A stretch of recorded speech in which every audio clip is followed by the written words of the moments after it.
أعوذ بالله السميع العليم من الشيطان الرجيم. بسم الله الرحمن الرحيم. إن الحمد لله نحمده ونستعينه ونستغفره ونؤمن به ونتوكل عليه ونعوذ بالله من شرور أنفسنا ومن سيئات أعمالنا. من يهده الله فلا مضل له ومن يضلله فلا هادي له. ونشهد أن لا إله إلا الله وحده لا شريك له.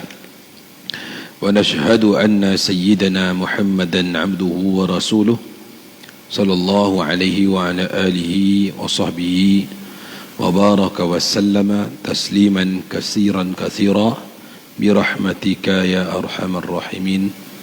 سبحانك لا علم لنا إلا ما علمتنا إنك أنت العليم الحكيم. قال رب اشرح لي صدري ويسر لي أمري واحلل عقدة من لساني يفقه قولي. ربي يسر ولا تعسر يا كريم. ربي زدنا علما وارزقنا فهما. اللهم افتح علينا بفتوح العارفين. السلام عليكم ورحمة الله تعالى وبركاته. Alhamdulillah, tuan-tuan, puan-puan, asatizah, tuan-tuan haji dan seluruh jemaah yang dimuliakan Allah Ta'ala. Pertama-tama dan selamanya kita panjatkan syukur dan puji pada Allah Ta'ala kerana melalui limpah kurnianya serta taufik hidayahnya, bantuan pertolongan daripada Allah, bimbingan yang diberikan oleh Allah Ta'ala. Alhamdulillah, saki-baki hidup kita pada hari ini dapat dimanfaatkan dengan melaksanakan ketaatan dan juga dalam usaha menyempurnakan kehambaan kita pada Allah Subhanahu Wa Taala. Mudah-mudahan apa yang kita dapat buat hari ini menjadi bekalan pada kita untuk menghadap Allah Taala di hari kemudian kelak. Jadi insya-Allah sebelum kita mulakan pengajian kita, sama-sama kita mulakan pengajian kita ini dengan bacaan Ummul Kitab Al-Fatihah. A'udzubillahi minasyaitonirrajim. Bismillahirrahmanirrahim. Alhamdulillahirabbil alamin arrahmanir rahim maliki yaumiddin. Iyyaka na'budu wa iyyaka nasta'in. Ihdinas siratal mustaqim. Siratal ladzina an'amta 'alaihim ghairil maghdubi 'alaihim waladdallin. Amin. Bismillahirrahmanirrahim. Qala Syekhul Musannif rahimahullah wa nafa'ana bihi wa 'ulumihi fid dharain. Amin ya rabbal alamin. Kita sampai kepada bait yang kelima daripada kitab Aqidatul Awam yang dikarang oleh Syekh Al-Allamah Maulana Ahmad bin Al-Marzuki Al-Makki rahimahullah, yaitu wa ba'du fa'lam bi wujubil ma'rifah min wajibil lillahi 20 sifah. Wa ba'du, dan setelah kita memuji puja Allah Ta'ala dan mensalawati atas kekasih kita, junjungan kita, Nabi kita sallallahu alaihi wasallam, maka barulah kita masuk dalam perbahasan kitab tersebut, iaitu wa ba'du, dan setelah itu maka fa'lam, yakni maka ketahuilah, biwuju bil ma'rifah, maka ketahuilah olehmu akan kewajiban, yakni pada sisi syarak, bagi mengetahui apa min wajibi lillahi 20 sifah, pada segala yang wajib pada Allah Ta'ala, bagi Allah Ta'ala, iaitu 20 sifat. Ini yang tua kita kata pengajian sifat 20, pengajian ilmu tauhid, pengajian akidah. Kalau di Malaysia ni ghalibnya orang tahu sifat 20 ni itulah perbahasan akidah. Maka ketahuilah di sini, ketahui di sisi syarak. Di sisi syarak, pertama wajib diketahui bagi setiap mukallaf yang kita telah bincangkan. Nanti akan kita bincangkan, iaitu berkenaan dengan siapakah yang wajib mengetahui dan mengenali Allah Subhanahu Wa Taala. Maka kalau di sini kalau dikatakan wajib, kalau sisi syarak Makna kalau buat dapat pahala kan. Sembahyang kan, sembahyang wajib tak tuan-tuan? Sembahyang waktu wajib tak? Wajib. Kalau buat dapat pahala, kalau tinggalkan berdosa. Maka wajib di sini juga begitu, iaitu wajib bagi setiap orang ataupun mukallaf yang sampai 4 perkara pada dirinya nanti. Bila sampai perkara tersebut, maka dia wajib mengenali Allah Ta'ala. Tapi bukanlah bermakna lepas dia dah cukup syarat tu baru mengenal Allah. Tidak. Kita ajar anak-anak kita daripada kecil mengenal Allah. Ajar anak kita, bagi tahu dia yang bagi makan Allah, yang bagi rezeki Allah, yang bagi kebaikan Allah, yang bagi mudarat Allah. Semua kena bagi tahu. Mana ajar anak-anak ni. Nabi kata, satu hadis Nabi kata, barang siapa yang memulai kehidupannya dengan la ilaha illallah dan di pengakhiran hidupnya dengan la ilaha illallah, maka Nabi kata apa? Dakhala jannah. Maka wajiblah baginya syurga. Dan ajarlah anak-anak kita ni pada kecil tentang la ilaha illallah. La ilaha illallah. Kalau tak mampu la ilaha illallah, ajarlah Allah, supaya mulut dia mudah Allah. Dan pengakhiran kalam dia, man akhiril kalam min la ilaha illallah dakhala jannah. Barang siapa pengakhiran kalamnya di dunia ini dengan ucapan la ilaha illallah, maka wajib baginya syurga. Bukan nak tunggu esok kau dah balik baru belajar ilmu ma'rifah. Tidak. Maksudnya kami dulu kalau di pondok-pondok pun memang dah diajar. Kalau siapa pernah pengalaman duduk di pondok, tuan-tuan guru akan ajar anak-anak murid untuk hafal beberapa matan kitab akidah, seperti kitab tersebut, kitab kita belajar ni Aqidatul Awam, ataupun matan Ummul Barahin, ataupun kitab apa ni, kalau di Johor mereka didedahkan dengan kitab Risalatul Tauhid. Siapa yang pernah belajar sekolah agama kan di Johor, memang Johor ni sekolah Arab, petang dah wajib kena pergi kan. Begitu. Maka wajib di sini mengetahui Allah. Memang wajiblah mengetahui Allah Ta'ala. Kita mengetahui selain Allah terlampau banyak sangat tuan. Duit merah kita tahu berbeza dengan duit ungu-ungu, betul tak? Rumah besar kita tahu mana lebih besar dengan rumah yang kecil. Jawatan kita tahu mana yang elok, mana yang tak elok. Tapi takkanlah pencipta kita tak boleh kenal. Pencipta kita tak ada usaha, ataupun tidak ada juhud, kesungguhan dalam mengenali Allah Ta'ala. Tapi dalam bab dunia sungguh-sungguh. Dalam bab dunia, rumah nak besar, kereta nak besar, bini nak cantik, anak nak ramai, kereta nak banyak, semua sanggup, boleh bergolok bergadai, tak ada masalah. Tapi untuk mengenal Allah, pencipta kita, yang bagi rezeki pada kita, yang bagi nafas pada kita, yang bagi kebaikan pada kita, yang memberi kita nikmat Islam dan iman pada kita, takkan kita tak ada usaha untuk kenal? Bahkan wajib kita mengenali Allah. Fa'lam annahu la ilaha illallah. Itu dalil pada mengenali Allah Ta'ala ada dalam Al-Quran. Maka wajib atas setiap orang tu mengetahui akan tidak ada Tuhan yang layak disembah melainkan Allah. Maka di sini bila dikatakan fa'lam ini terbit beberapa hukum. Pertama hukum syarak tadi. Hukum syarak tadi ataupun hukum syar'i, iaitu perkara yang dikhitabkan oleh Allah SWT akan perbuatan sekalian mukallaf. Maka itu yang dikatakan hukum syarak. Apa yang Allah bebankan. Bila dah cukup syarat 4 perkara ni, maka dibebankan kepadanya hukum-hukum agama sebagai bentuk ibadah dan dalam bentuk memahami kehambaan kepada Allah Ta'ala. Ibadah yang kita buat ini tuan-tuan bukan semata-mata taat. Dan pasal kena buat syekh, tak buat salat bang, tak buat neraka bang kan. Itu bukan semata-mata itu kita hanya menjadi beban. Itu hanya menjadi beban. Sampai bila kita nak beranggapan solat kita, solat yang Allah Ta'ala beri kepada kita ni sebagai beban? Sampai bila kita nak rasakan zakat, puasa, haji, umrah ni sebagai beban? Sampai bila tuan-tuan?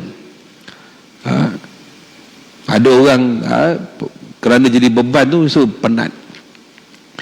Innaha lakabiratun illa 'alal khashiin. Sesungguhnya solat itu amatlah berat. Kecuali mereka yang khusyuk. Berbeza. Orang solat, budak-budak kecil, tuan-tuan tu solat. Lihat. Kan? Siapa yang jadi cikgu sekolah tahulah. Kan? Macam mana nak didik anak-anak murid jaga solat. Lebih-lebih lagi jawatan ustaz dan ustazah dalam sekolah. Kan? Lihat. Budak pelajar asrama pun susah nak kejut. Ada yang ngelat, ada yang tak ngelat. Yang tak ngelat tu alhamdulillah lah. Nak didik anak-anak solat. Sebab pada masa tu mereka masih beranggapan solat tu masih beban. Susah. Masa tu ramai orang yang mencuaikan solat sebab dia terasa susah. Padahal solat tu bila kita fahami dia satu bentuk kehambaan, maka kita akan laksanakan. Kita akan laksanakan dengan rasa senang hati, rasa seronok. Guru kami dia buat satu tamsil ataupun satu bentuk contoh. Bagaimana dengan satu orang dengan bapa menyuruh anak dia, "Long, kau pergi ambil ni, long, kau pergi ambil ni, long." Kita pun alah abah ni. Dia buat juga tapi dia rasa beban. Kan? Dia rasa beban sebab dia tak memahami bahawa arahan, dia nampak arahan itu nampak satu macam sedang menggunakan dia. Nampak arahan tu seolah-olah memberi beban pada dia. Kau jangan ni long, kau jangan keluar malam, abah nak kau 10 malam kau ada di rumah. Kita pun rasa lah boring tu. Padahal dia tak nampak seolah bapak dia nak berikan kebaikan pada dia. Kalau kau lewat balik nanti susah. Di zaman PKP ni lagi payah. Kan? Satu kepala 1,000. Kan? Dalam masjid pun kalau kita tak jaga SOP pun 1,000 kan. Kita datang ni IC pun tak bawa. Kan? Mana di situ kita kena faham kenapa Allah perintahkan begitu. Berbeza dengan satu orang yang mencari sebenarnya tujuan apa dihidupkan. Contoh, dia nak pergi satu tempat. Ini zaman cerita tak ada GPS, tuan-tuan. Orang dulu pergi KL memang banyak berhenti. Pasal apa? Nak tanya orang.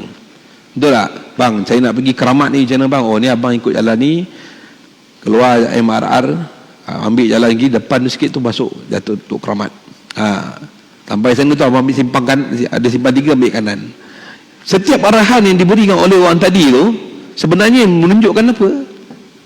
Dia rasa beban dan nak buat. Asal orang tu suruh aku masuk kanan, aku tak nak masuk kanan, tapi dia kena masuk kanan. Direction yang diberikan oleh orang tadi tu, abang kena masuk kanan, ambil roundabout pukul 3, ada simpang kecil, masuk kiri. Kita akan laksanakan juga, tapi dengan rasa gembira pasal kita sedang mencari maksud tujuan kita. Begitulah dalam peribadatan kita.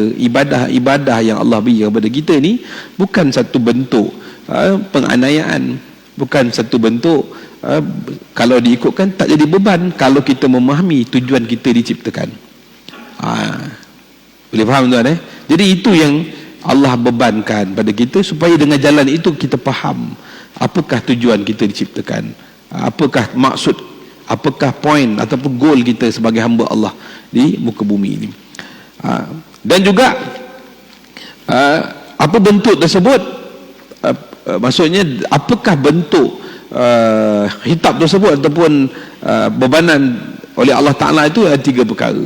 Pertama ialah talab ataupun jenis tuntutan, apa yang dituntut oleh Allah Ta'ala tadi kita.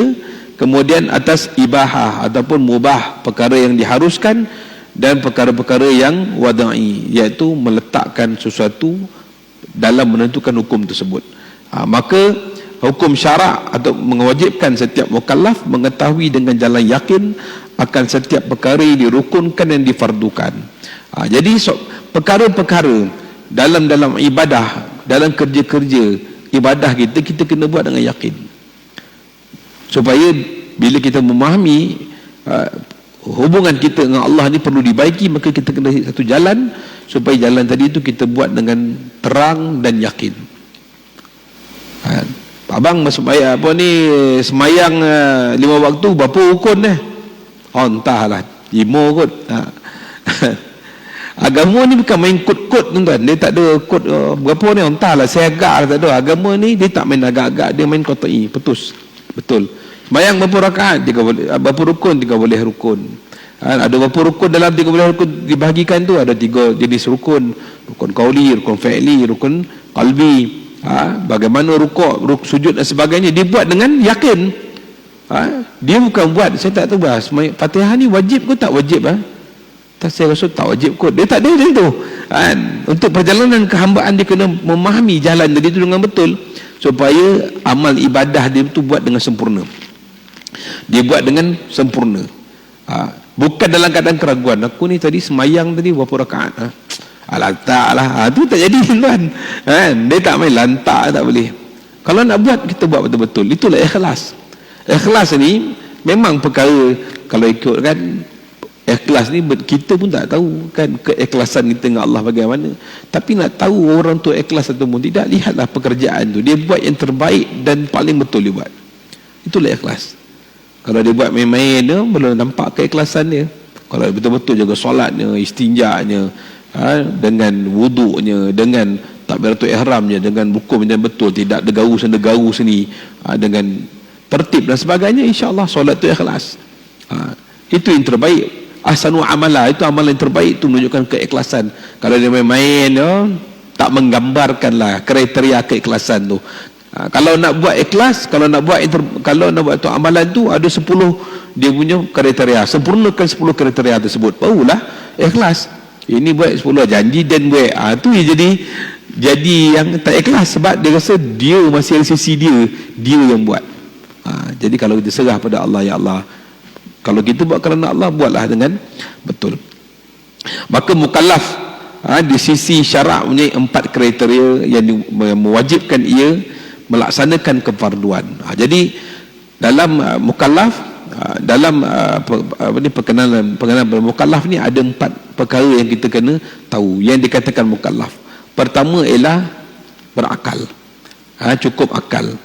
Kalau budak-budak umur 7 tahun, dia dah tahu cantik tak cantik itu, dia mumayyiz, dia dah boleh membezakan mana yang baik, mana buruk, mana kacau, mana pisau, mana bahaya, mana manfaat. Budak-budak kecil bagi RM1, RM10, tengok mana dia nak, dia ambil RM10, mana dia dah pandai dah membezakan nilai. Kemudian kedua ialah baligh. Baligh dalam mazhab kita, Imam Syafi'i rahimahullah, lelaki yang mencapai umur baligh ialah apabila dia keluar mani. Keluar mani dalam tempoh umur 9 tahun Qamariah ke atas. Dan jikalau tidak keluar mani pada pada umur 15 tahun, tidak keluar lagi apa-apa tanda dan sebagainya, maka 15 tahun Qamariah itu dah cukup umur padanya baligh. Begitu juga wanita, bila dia sampai umur 9 tahun, sehingga antara 9 tahun ke 15 tahun tu keluar darah. Perkiraan hijrah lah, bukan perkiraan bulan Februari tuan. Perkiraan hijrah, keluar darah, tak kisahlah warna apa pun, maka tu pada masa tu dah dikira sebagai baligh. Tapi jikalau dalam tempoh 9 ke 15 tahun tu tidak keluar darah, maka genap umur 15 tahun Qamariah tu dah baligh dia. Dah baligh secara automatik, walaupun tak keluar darah atau sebagainya. Itu nanti perbahasan tersebut boleh tanya pada ustaz-ustaz lah yang mengajar bab fiqh. Kemudian sempurna panca indera, walaupun dia mampu mendengar. Ada dia mampu mendengarnya, ataupun dia mampu melihat. Mana kalau dia mampu mendengar dan melihat saja pun dah dikira mukallaf. Maksudnya dah tak ada deria lain dah. Kalau dia buta tapi dia boleh mendengar, okey, cun. Mana kira mukallaf. Ataupun dia pekak tapi dia boleh melihat. Okey, dia kira sebagai mukallaf juga. Tetapi dia pekak pun tidak, dia pekak buta, maka kedua-dua ni adalah jalan pada ilmu. Tapi kedua-dua ni apabila dikunci ataupun ditutup, maka ilmu tak boleh disampaikan, maka pada masa itu tak mukallaf. Pada masa itu dia tidak mukallaf sebab dia buta dan pekak. Dekat Malaysia ni tak ramai tu, ada lebih kurang 7-8 orang kes tersebut. Tak ramai lah, 7 ke lebih kurang lah. Orang macam ni selalu pun orang macam ni hidup tak lama lah tu, sebab dia buta dan pekak. Dia tak dapat nak mengenali diri dia sendiri, dia tak dapat nak belajar sesuatu. Selalunya dia mati pun mungkin jatuh tangga ataupun sebagainya, dia tak nampak. Itulah Maka dan keempat, sampai kepada seruan Rasul, sampainya dakwah Islam pada diri dia. Maka kalau sampai dakwah Islam dan dia memeluk Islam, maka wajib dia melaksanakan segala tuntutan Islam atas diri dia. Jadi 4 perkara, tuan-tuan. Pertama ialah berakal, kedua baligh, ketiga sempurna panca indera walaupun dapat mendengar atau melihat, dan keempat sampai dakwatul Rasul, sampai dakwah Nabi. Memanglah Nabi tak ada sekarang kan, tapi warasatul anbiya tu ada tak? Para ulama, para ahli kalam yang menerangkan Islam dan sebagainya, itu ada. Mereka lah yang menyampaikan kerja-kerja pewarisan dakwah itu. Sebab itu tuan-tuan, jangan kita pandang orang dakwah ni, orang-orang yang berjalan kerja dakwah ni sebelah mata, tuan-tuan. Tidak, mereka menjalankan kerja-kerja para Rasul, yang dibawa oleh Nabi kita sallallahu alaihi wasallam. Apabila dakwah itu dah terhenti, apabila Nabi SAW, maksudnya nubuah, apabila Rasul itu tidak ada Rasul selepas Rasulullah tu, namun kerja-kerja nubuah tu masih ada, kerja-kerja kenabian tu masih ada sehinggalah hari kiamat. Sehinggalah hari kiamat, kerja tu ada, tapi Rasul lah tak ada. Dan kerja dakwah tu pula, kalau dahulu, kalau kita tengok semua sekalian Rasul, semuanya Nabi-Nabi ni kalangan orang lelaki kan. Tapi lepas Nabi SAW diangkat sebagai Rasul, kerja-kerja dakwah ni juga telah diamkan kepada kaum-kaum ibu. Pasal tu di zaman Rasulullah, lagi dah ramai sahabat-sahabat masuk Islam di kalangan kaum ibu. Seperti Sayyidah Khadijah memujuk Sayyidina Ali masuk Islam. Lagi Sayyidina Osman, makciknya arwah, ibu mak dia arwah bin Abu Talib, mengajak masuk Islam. Sayyidina Umar masuk Islam dengan sebab doa adik beliau, iaitu Sayyidatina Fatimah Al-Khattab, yang dipukul dalam rumah tu kan dengan suami dia. Mana kerja-kerja dakwah ni tidak terhenti di kalangan lelaki, tapi diamkan seluruh kerja ini, dakwah ni kepada segenap lapisan manusia. Jadi memahami kerja dakwah ni mestilah menyampaikan risalah la ilaha illallah Muhammadur Rasulullah. Maka setiap mukallaf wajib mengetahui segala hukum syarak. Bila kita masuk dalam pengajian tauhid ataupun pengajian fiqh, maka wajib setiap orang tahu apa itu perkara yang wajib, apakah perkara yang sunat, apakah perkara yang haram, apakah perkara yang makruh, dan apa perkara yang diharuskan. Itu kita kena tahu. Bukan kita main cakap, ni apa ni bang, puasa ni wajib tak? Entah bulan dia puasa kot, dia kata. Kan? Ada orang ni mempersendakan perkataan tu. Bulan dia puasa, saya tak puasa. Kalau dia anggap itu sebagai jenaka dan sebagai satu bentuk sebagai bentuk penghinaan, maka boleh terkeluar daripada akidah Islam tu. Bergurau ni tuan, banyak benda lain boleh bergurau, tapi jangan bergurau dalam bab rukun-rukun agama, dalam perkara-perkara yang wajibat. Tak boleh. Banyak benda nak gurau lagi, ayam, itik, lembu, banyak lagi boleh gurau kan. Ini dia gurau perkara-perkara dengan perkara-perkara yang tak sepatutnya. Saya kecurangan itu dengan izin Allah, itu salah lah tu, salah faham kan. Senang-senang itu, apa itu orang mencuri, kau janganlah dihukumkan apabila dia mencuri dengan izin Allah kan. Esok orang pukul kau, tumbuk kau, dah macam mana bang, dah izin Allah, janganlah marah. Itu yang salah mereka tafsirkan, akhirnya mereka salah faham. Kan ada isu baru ni kan, tapi alhamdulillah lah, orang tu dia dah bertaubat dan juga menarik balik perkataannya itu, alhamdulillah. Jadi perkara wajib itu ialah apa?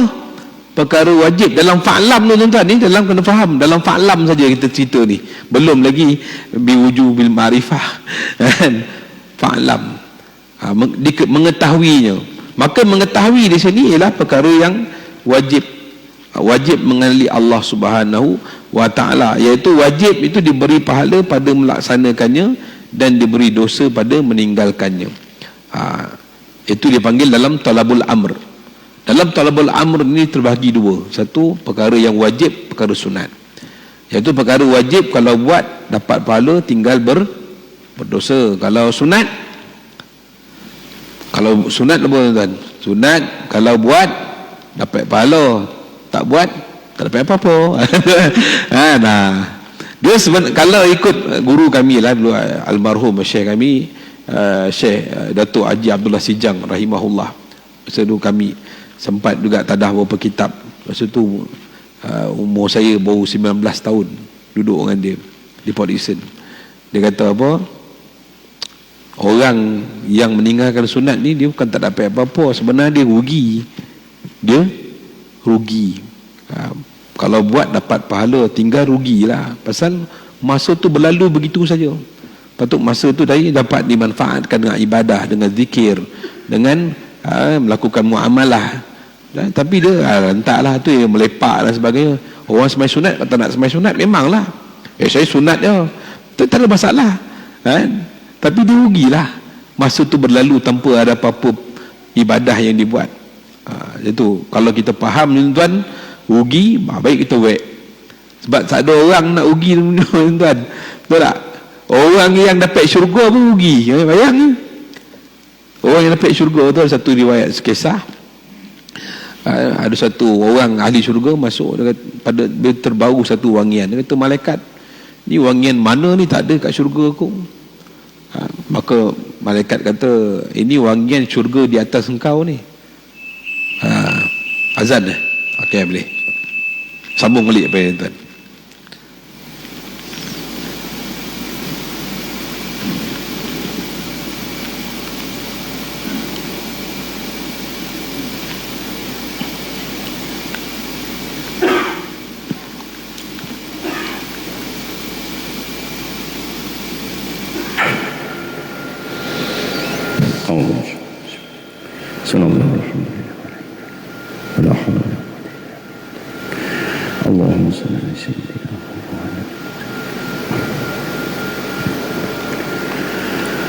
Allahu Akbar,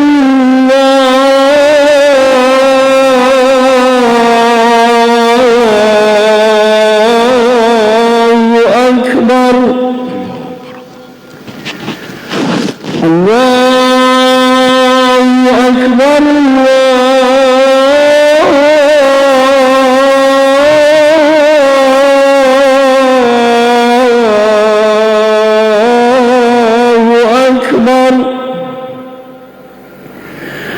أشهد أن لا إله إلا الله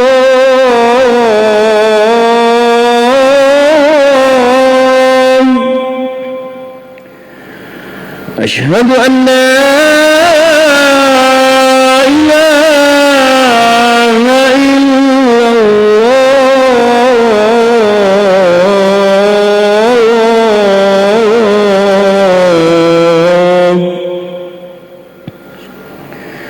أشهد أن محمدًا رسول الله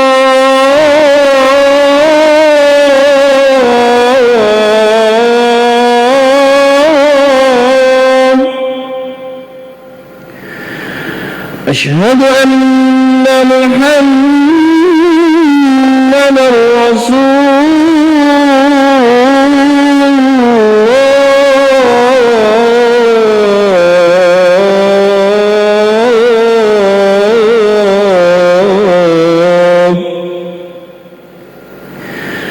حي على الصلاة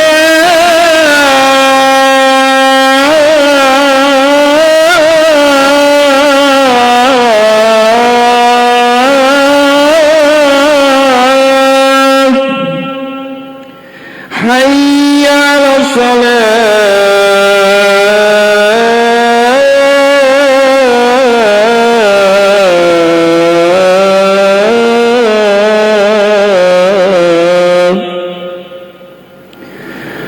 حي على الفلاح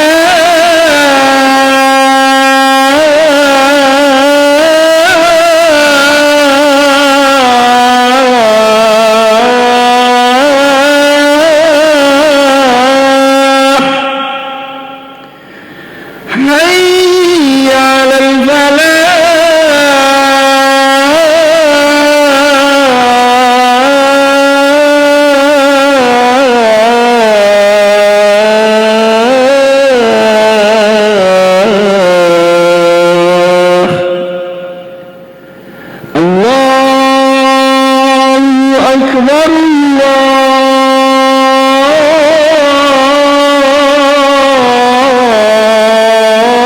الله أكبر لا إله إلا الله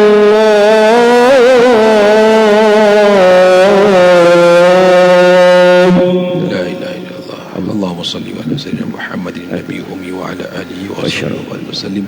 اللهم رب هذه الدعوة التامة والصلاة القائمة آت سيدنا محمد الوسيلة والفضيلة والشرف والدرجة العالية الرفيعة وبعثه مقاما محمودا الذي وعدته إنك لا تخلف الميعاد.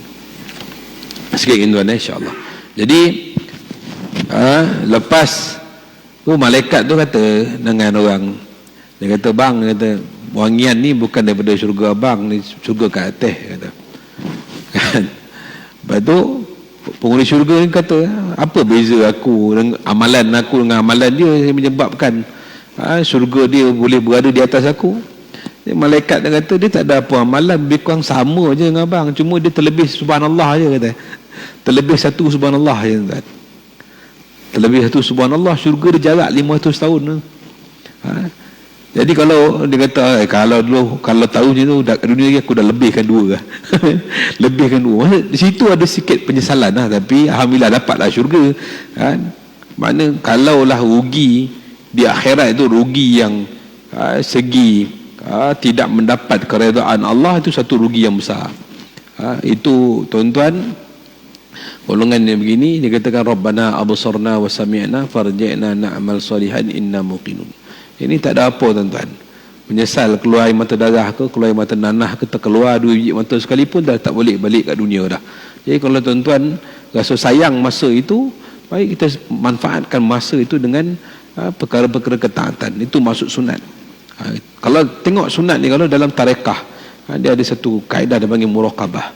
Muraqabah ni ialah melihat, mengintai-ngintai masa itu apa yang dituntut oleh Allah atas kita pada masa tersebut.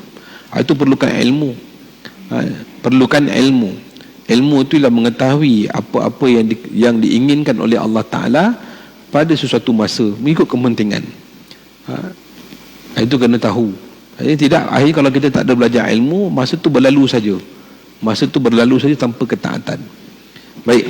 Yang ketiga ialah perkara haram. Yang ini dipanggil talabun nahi. Tadi talabul amru terbagi kepada dua.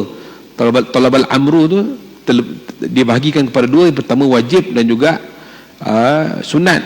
Kemudian ada talabun nahi, iaitu perkara yang dituntut tegah. Pertama ialah perkara yang haram. Haram itu ialah apa? Perkara yang mana dibuat berdosa, ditinggalkan mendapat pahala. Seperti meninggalkan pada dirinya kemampuan. Pada masa itu dia mampu untuk melakukan maksiat, tetapi kerana takutkan Allah dan mengharapkan keredaan Allah, ditinggalkan, maka dapat pahala. Kalau dibuat juga pada masa itu, memang dia mampu nak buat berdosa dan dia buat juga, pada masa itu dia mendapat dosa dan juga kemurkaan daripada Allah Ta'ala. Itu dikatakan haram. Dan makruh pula diberi pahala pada yang meninggalkannya. Kalau kita mampu meninggalkan perkara tersebut, akan diberi pahala. Kalau buat juga, maka tidak mendapat apa-apa, dosa pun tak dapat, pahala pun tak dapat. Jadi makruh di sini bersama juga dengan amalan sunat.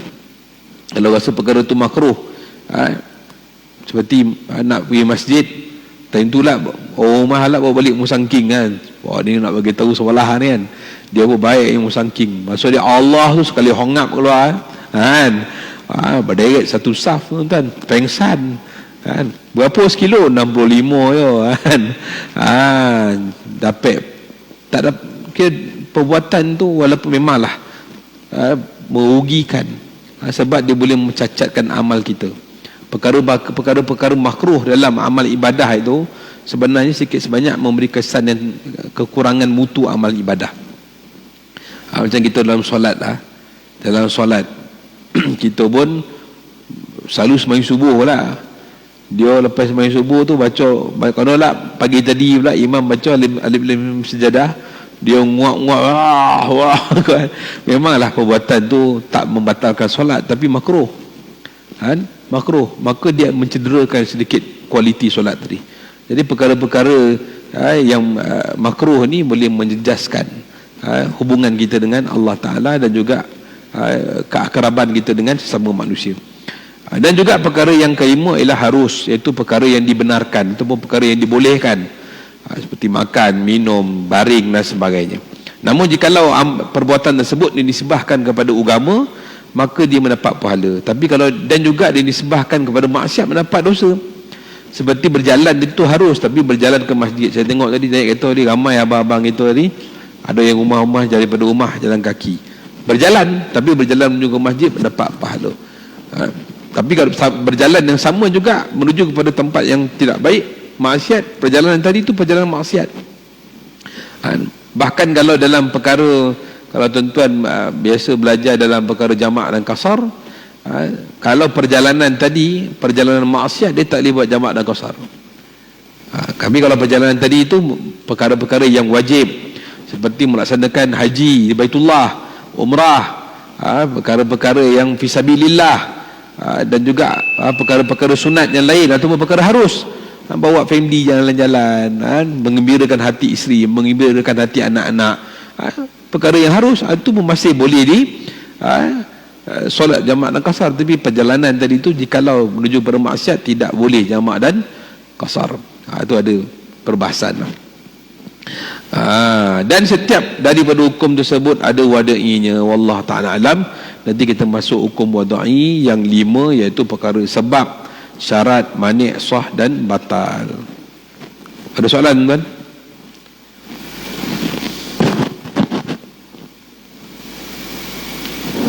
Mula duduk alhamdulillah.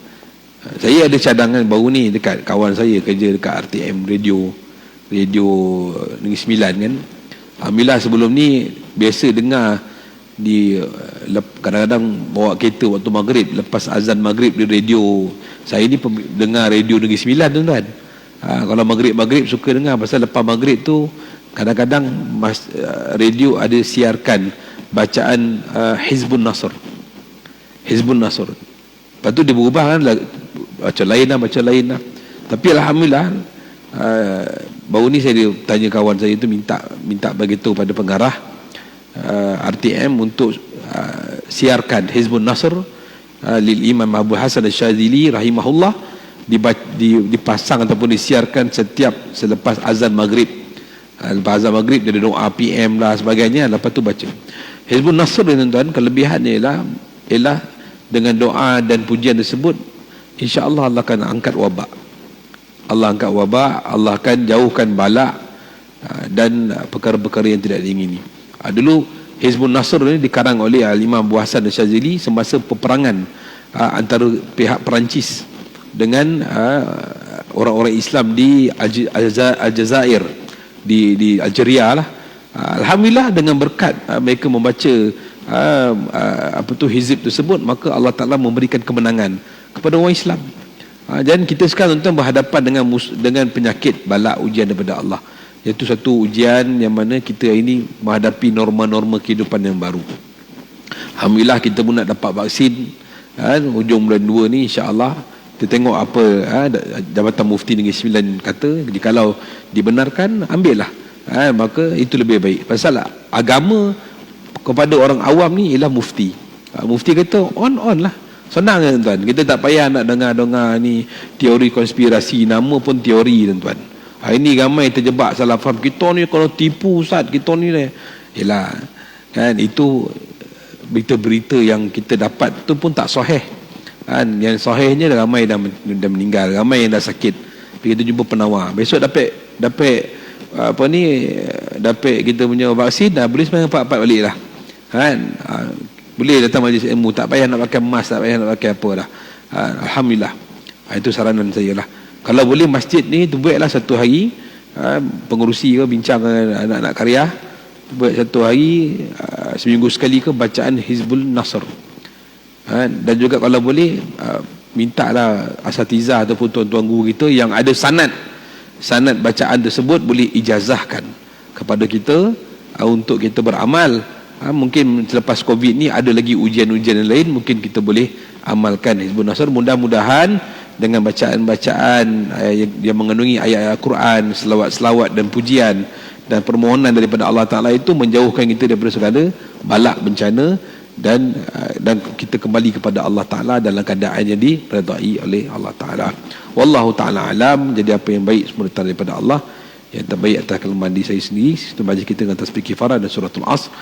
Subhanallah bihamdi, subhanakallahumma bihamdika, asyhadu an la ilaha illa anta, astaghfiruka wa atubu ilaih. Subhana rabbika rabbil izzati amma yasifun, wa salamun alal mursalin, alhamdulillah rabbil alamin. Taqabbalallah.